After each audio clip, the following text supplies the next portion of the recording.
Hi! Hello guys! So today, ipapakita naman namin sa inyo kung paano mag-print sa t-shirt. Actually, sa pag-print ng t-shirt, iba't ibang klase yan. Merong silkscreen, merong vinyl, merong sublimation, merong heat press. Pero today, ipapakita namin sa inyo kung paano mag-print gamit ang vinyl. Tara, gawa tayo! Siyempre sa kahit anong printing, ang pinakamahalaga unang-una sa lahat ay yung layout or yung design. So, after natin siyang ma-layout, isasalang na natin dito sa ating cutter platter itong ating vinyl. Ito yung heat transfer vinyl na gagamitin natin. At ito namang platter na to ang magkakat ng design natin dito sa ating vinyl. Oh, what a beautiful day with the ones I love. I'll always After stay. makat, ay tutungkabi naman natin yung mga excess na vinyl para ang matitira na lang ay yung mismong design. So, ganyan yung itsura niya. So, ito bali yung design ng nagpagawa ng t-shirt. Ayan.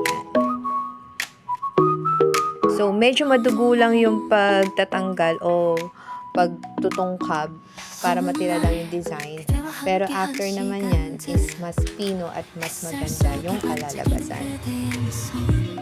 So, after na matungkab yung mga excess na vinyl at ito na lang design ang natira, ipa-flat na natin siya sa t-shirt gamit ulit ang thermal tape para hindi siya gumalaw. 시간이 멈춘 듯한 그날들 그리움 속에 피어나는 After nating ma-flat sa t-shirt, isasalang na natin siya dito sa ating heat press. Pero gagamit tayo ng Teflon para hindi siya direct. So, ang settings natin is 320 and 25 seconds.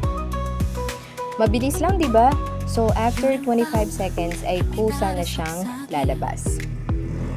Huwag muna natin siyang babalatan agad-agad. So, again, papalimigin muna natin siya ng very light. At kapag malamig na at natanggal na natin, ibabalik natin siya at isasalang sa ating heat press ng 5 seconds.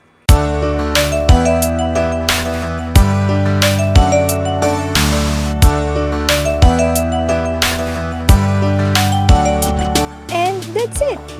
So, ito na ang ating vinyl printing.